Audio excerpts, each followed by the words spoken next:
I know this sounds familiar. You come in the morning, you have a whole list of things that you want to get done by noon, and pretty soon your whole day is flying out the window. Your plan is gone. You've got a full inbox, you've got back-to-back meetings, and you're having to stay late again to get everything done. Sound familiar? I know it does. I've talked to many of you over the years about this very thing. And the one topic and the one theme that comes up to alleviate this is delegation. I'm going to help you today find a way to get better at delegation. I often tell my leaders you need to delegate to elevate. And I'm going to introduce you to a model called the Eisenhower Matrix. We're going to go through that in a little bit, but first, I want to talk a little bit about what holds us back. What holds you back from delegation? Some of the most common things I hear with the leaders that I work with. I can do it faster if I do it myself. Or maybe you have that thought or you've said it out loud. It's only going to get done right if I do it myself. Or maybe you don't delegate because you just don't want the people that work for you feeling like you're just trying to dump the work you don't want to do on them. These are all very valid feelings and thoughts. However, I would pose the question to you, how are those thoughts serving you? And more importantly, when you don't delegate, what message are you sending to your employees? Think about that for a minute.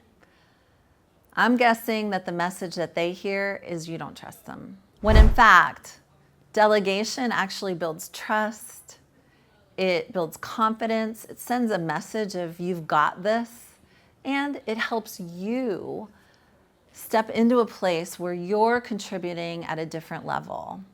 You're doing things that maybe are more meaningful than you did before, and like I mentioned, you've got to delegate to elevate. Something I've learned in my own experience, as well as working with many of the leaders that I coach, as you move up in the organization, your contribution, your performance is no longer measured by what you can get done yourself.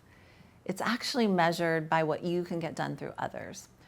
There's an exponential expectation around the results that you deliver as you move up in the organization. And the only way you are going to continue to meet and exceed these expectations is if you delegate. This is the shift that you need to make. It's a shift that all of us need to make at some point in our career. Move from doer to multiplier. I want to go ahead and give you a couple examples. A leader that doesn't delegate and a leader that delegates pretty well. Walk through this with me. Leader A tries to do it all. Always busy, always behind. The team waits on them for decisions. And then there's leader B. Leader B delegates with intention. They create space to lead. They develop their team, and they create exponential results. What leader do you want to be? Leader A or leader B? I want to go ahead now and introduce you to a tool that I learned early in my career, and it actually did help. When you take the time to apply it, it's pretty impactful. It's called the Eisenhower Matrix. Let's go ahead and walk through that matrix right now. The Eisenhower Matrix helps you cut through the noise.